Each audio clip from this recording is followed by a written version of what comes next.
Welcome to our deep dive into the history of humankind. Oh, wow. You've given us some really cool material to work with. Yeah, Excerpts from Yuval Noah Harari's book, Sapiens, of course, classic. and then some intriguing notes titled Pasted Text. Sounds mysterious. A little bit, yeah.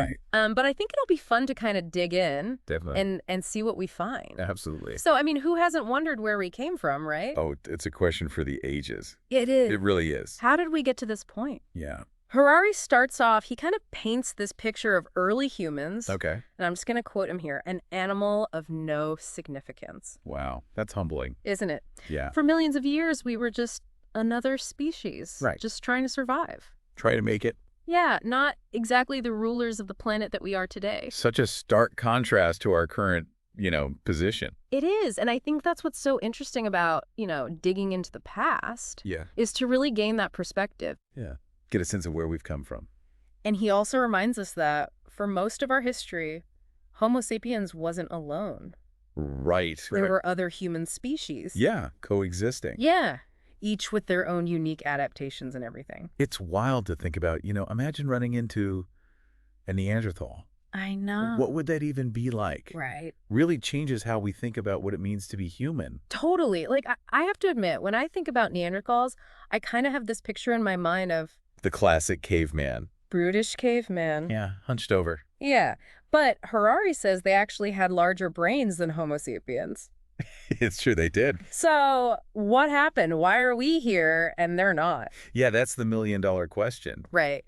Scientists are still debating it, Yeah. Some think that sapiens just outcompeted them. Outcompeted them for resources and Yeah, for resources, for adapting to changing environments. maybe we were just better at it. Possibly, yeah. But then there's the whole thing about sapiens and Neanderthals interbreeding. Right, that adds a whole other layer to the story. That's crazy. You're telling me I might have a little Neanderthal DNA in me. It's possible, yeah, a lot of people do. Wow. Makes you wonder what traits or abilities we might have inherited, right? Definitely, yeah, what we got from those ancient relatives. It really does highlight just how interconnected life is. Oh, absolutely, yeah. So, okay, getting back to the timeline. Harari points to this pivotal moment. Okay, He calls it the cognitive revolution. right, a revolution in how we think. Yeah, and this happened around 70,000 years ago. A long time ago. And it's like a software upgrade for the human brain. A major upgrade. A major upgrade. Yeah. He talks about this tree of knowledge mutation. Yeah, the tree of knowledge. But, like, what does that actually mean? Well, it was a mutation, probably in the wiring of our brains. Okay. And it basically allowed Homo sapiens to develop a totally unique kind of language. Unique, how so? Well, this wasn't just about communicating basic needs like I'm hungry or danger. Oh. This was language that could express abstract concepts, ideas about things that don't physically exist. So, like, gods and nations and corporations. Yeah. Things that only exist in our collective imagination. Yeah, it's like we unlocked this ability to create shared stories, these myths that bind us together in a way no other animal can. That's amazing. And that's where your pasted text notes come in. Oh, yeah. Because they talk about the power of these shared myths. Yes, these myths are incredibly powerful. I mean, think about it like a car company. Peugeot. Peugeot, okay. It exists because we collectively agree that it does, right? It's true. We give it value through our shared beliefs. It's incredible. Powerful stuff. Yeah, I mean, a car is a physical object. Right. But the company itself is this intangible thing that exists in our minds. It does. It really does. And that ability to create and share these imagined realities, that's really what sets us apart. I think so. It's foundational. It allowed Homo sapiens to cooperate in larger numbers. Yeah. Build more complex societies. Yeah. Transmit knowledge across generations. It's the foundation of everything, from religion to the legal To the system. global economy, yeah. But it didn't come without a cost, right? Right. There's always a cost. Harari mentions that these bigger brains, they need a lot of energy. They're energy hogs, those Yeah. big brains. And walking upright made us kind of slow and clumsy. Yeah. Less stable than other apes. Yeah, so what gave sapiens the edge then? Well, fire. Fire. Mastering fire was absolutely crucial. Okay. It allowed us to cook food, Right. which makes it easier to makes digest. it easier to digest, right? And you get more calories. To fuel those brains. Exactly. Fuel those hungry brains. It's so funny to think that something like cooking played such a huge role I know, right? in our evolutionary success. It's fundamental. But it makes sense. It does. We were literally fueling our intelligence. We were. And fire also provided warmth. Oh, that's right. allowed sapiens to move to colder climates. Expand our range, get new resources, so it was a real turning point. It was. It set the stage for everything that came after. Wow. Yeah. Okay, so we've got fire, we've got bigger brains, we can tell these complex stories. Right. We're cooking, we're talking. Yeah. Seems like Homo sapiens is well on its way, right? On our way to the top. Taking over the world. Yeah. But then something really interesting happens. Okay, what's that? The agricultural revolution. Ah, yes. The revolution that changed everything. For millions of years, humans, we were hunter-gatherers. Right, nomadic. Yeah, following the food. Living off the land. Living in small bands. Yeah. But around 10,000 years ago, we started to settle down. We did. We started farming. Cultivating crops. A whole new way of life. Radical shift in our relationship with nature. Absolutely. And it's a shift that still impacts us today. Oh, in so many ways. We live in cities, we buy our food at the store. Totally disconnected from the natural world. Yeah, from the cycles of growth and harvest. It's easy to forget where our food comes from. So easy, right? Yeah. But the agricultural revolution, I mean, this was a pivotal turning point. Oh, yeah, without a doubt. Allowed for larger populations. More complex societies, for sure. Accumulation of wealth and resources. It all starts here.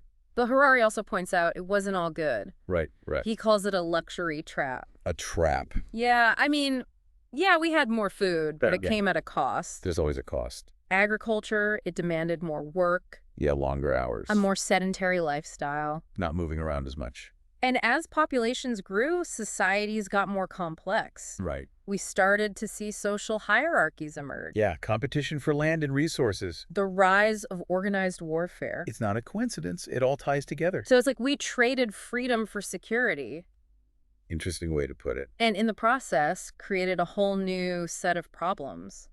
Makes you think. Harari even suggests that, like, hunter-gatherers might have had a better quality of life, Really? more leisure time. A diverse diet, Interesting. less social inequality. Makes you wonder if we went down the wrong path. I know, right? Like, did we take a wrong turn somewhere? Yeah, it's a provocative question. It is. And it challenges our whole idea of progress, right? What do we even mean by progress anyway? Exactly. What are we striving for? But, I mean, the agricultural revolution, it did set the stage for some pretty amazing developments. Oh, absolutely. The rise of cities, Yeah. the birth of civilization, It all goes back to agriculture. and another crucial innovation, writing. Ah, yes, writing. Harari describes it as this external memory, Like an extension of our own minds. totally changing how we think. Yeah, and how we organize societies. Imagine a world without writing. I mean, it's hard to even fathom. How would we store information, Pass on knowledge. govern these complex societies? It would be a completely different world. Writing was a huge leap forward. Oh, yeah, monumental. Allowed for the development of law codes. Sharing stories and ideas on this whole new scale. It's the foundation of so much. It's funny to think that it was initially invented for, like, For what? keeping track of taxes and grain supplies. Really? That's so mundane. Not the most romantic origin story. No, not at all, but it makes sense. Right. Yeah, you need a way to keep track of things. But then it evolved into this tool for creativity, Right, expressing yourself. for recording history, Codifying our beliefs. like religious texts, the Bible, the Quran, Yeah, think about the impact of those writings. shaping the course of civilizations. It's incredible. It really is. Yeah. It's so amazing how something that started as this, like, simple way to keep track of stuff Right. could have such a profound impact on human culture and thought. It's a testament to the power of human ingenuity. But the invention of writing, it also led to some unintended consequences. Like what? More complex bureaucracies. Ah, I see. More centralized power structures. More control. Greater social control. The downsides of progress. Yeah, it seems like every step forward comes with its own set of trade-offs. That's the way it goes. We gain something. But we lose something, too. That's the paradox of progress, right? It is a constant tension. We're always trying to improve, Make things better. but our efforts often create new challenges. Unforeseen consequences. Yeah, it's a pattern we see throughout history. It's a cycle. Speaking of patterns, Harari talks a lot about these imagined orders Imagined orders. that shape human societies. Okay, what are those? Well, he says they're these shared myths that we create Myths. to make sense of the world Great. and govern our interactions. With each other. Yeah, things like religion, Religion, okay. nations, laws. Even corporations. These concepts, they don't exist in the physical world. They're in our heads, They exist in our minds. but they have a very real impact. It's like we're all playing this giant game of make-believe. A game of make-believe? And somehow it actually works. It's what? We agree to believe in these things. Money, borders, human rights. And that shared belief gives them power. It's incredible, right? Yeah, it's mind-blowing. Like, think about a nation. Okay, a nation. It's this imagined community. Right, a group of people who share an identity, A sense of belonging. even though they may never actually meet. It's amazing. It is. Or money. Money, yeah. That's just pieces of paper or digital entries. Right. But we give it value. We agree that it represents something. It's fascinating Hit it. how these shared fictions These shared fictions? can shape our behavior Yeah. and our understanding of the world. Powerful stuff. But these imagined orders, they're not always benign. Right, they can be used for bad, too. They can be used to justify inequality, To enforce hierarchies. to control people's lives, It's true. like the caste system in India. Oh, yeah, the caste system. The idea of the divine right of kings. Right, like they were chosen by For God. example, we're convinced that these systems were natural, Ordained by a higher power. but they were designed to benefit a few. At the expense of the many. It's messed up. Yeah, it highlights the importance of critical thinking. Of questioning our beliefs. The things we take for granted Just because something is widely accepted. doesn't mean it's true. Or just... We have to be willing to challenge the status quo. So how do we break free from these imagined orders That's the question, isn't it? that are holding us back? Or causing harm. How do we create a better future for Homo sapiens? A future that's more just, more equitable. Yeah. Well, Harari argues that understanding our history is the first step. Understanding our history. Becoming aware of these patterns, these imagined realities. So we can make better choices. Exactly, so we can create a better world. So we've been talking about how these imagined orders kind of shape our world. Yeah, these shared myths, they're powerful. But it's not just about, like, abstract concepts like nations or money. Right. Harari Harari also shows how these, like, imagined hierarchies, they really impact our everyday lives. Yeah, how so? Especially when it comes to gender and race. Ah, those big ones. Yeah. Yeah. He points out that while, obviously there are biological differences between the sexes, Sure. the social categories of man and woman, Right. those are cultural constructs. So what it means to be masculine or feminine, Yeah. that changes over time. Totally. And across cultures. Like what it meant to be a woman in ancient Athens Right. was very different from what it meant to be a woman in, say, ancient Rome. Exactly. So it's not just about biology, it's about the stories we tell ourselves about biology. It's like he's saying biology isn't destiny. Right. It's just a starting point. Our genes might provide the blueprint, Okay. but culture kind of determines how that blueprint gets interpreted. And expressed, yeah. And sometimes those stories get used to justify all sorts of inequality and discrimination. Unfortunately, yes. That's the dark side of these imagined orders. He also talks about the role of disease. Disease. Yeah, and shaping these hierarchies. Okay, interesting. Like, for example, Africans had developed some resistance to diseases like malaria and yellow fever, Right. which were devastating to Europeans. Right. But instead of seeing this as like a biological advantage, Yeah. it was twisted into this narrative of racial inferiority. The classic example of how difference is often misinterpreted as deficiency. It's messed up. Yeah, it really is. So we've got these imagined orders influencing our views on gender, race, our relationship with nature. even our relationship with That's these. pervasive. But there's another powerful force shaping the human story. Okay, what's that? Money. Money, all right. And Harari makes this, like, kind of wild claim What's that? that money isn't even real. He says money isn't real.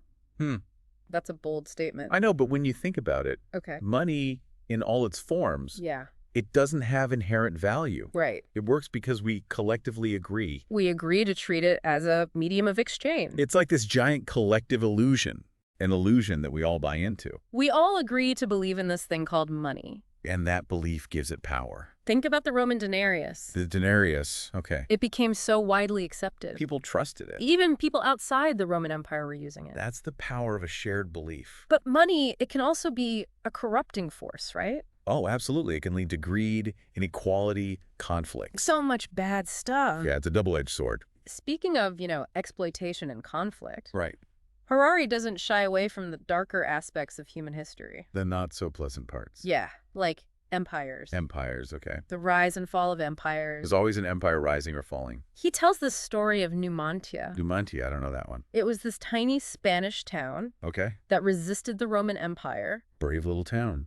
They fought bravely, but they were ultimately crushed. Yeah, Rome was a tough opponent. And the Romans, they didn't just conquer their land. What else did they do? They co-opted their memory. They co-opted their memory. What do you mean? They turned Numantia into this symbol of Roman strength. Wow, that's how you rewrite history. It's chilling. Yeah. It makes you realize how much of history is written by the victors. Absolutely. The winners get to tell the story. And that legacy of empire, it still shapes our world today. Oh, yeah. The languages we speak, the borders that divide us. It's everywhere. But amidst all this conflict and conquest, there were also moments of incredible intellectual and cultural flourishing.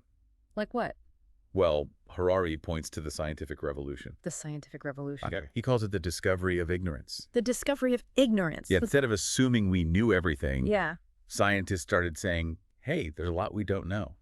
That's a big shift. It was a huge shift. From relying on ancient texts and religious dogma? Yeah, to embracing observation and experimentation. The pursuit of new knowledge. Exactly. And this new way of thinking, it was closely tied to those European empires, wasn't it? They were funding expeditions, collecting specimens from around the world, all in the name of science. Like Captain James Cook's voyages. Captain Cook, yeah. He was charting new territories, encountering new cultures. But also conducting scientific observations. Collecting samples. Recording data. It was a blend of exploration, conquest, and scientific discovery. A very complex mix. It was. It reminds us that science, like any tool, can be used for good or bad. That's true of any powerful tool. It can lead to incredible breakthroughs.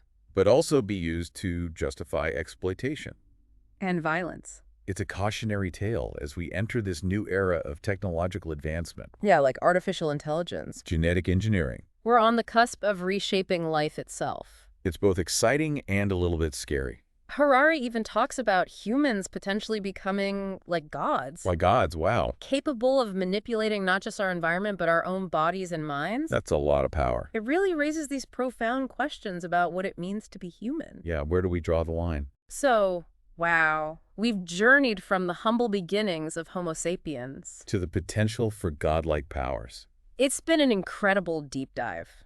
It really has. What stands out to you as the most significant takeaway? For me, it's realizing that the human story isn't a straight line from, like, savagery to civilization. Yeah. It's messy, it's complicated, it's full of contradictions. Progress and setbacks. Innovation and destruction. Cooperation and conflict. It's all part of the human experience. And it's a story that's still being written. That's right. We're not just passive observers. We're active participants. Shaping the future. As we deal with all these challenges, climate change, social inequality, AI, the list goes on. We have this opportunity to learn from the past. To learn from our mistakes. To create a better world. That's the power of understanding our history. It gives us context, perspective. And a sense of agency. We're not bound by the past. But we can learn from it. I hope this deep dive has given you a new appreciation for the incredible journey of Homo sapiens. Me too. It's been a fascinating exploration. And maybe even inspired you to think a little differently about the choices we're making. About the future we're creating. Because the future is not predetermined. It's up to us to decide what it will look like. Where will Homo sapiens go from here? It's a question worth pondering. It is. It's the biggest question of all. Thanks for joining us on this deep dive. It's been a pleasure.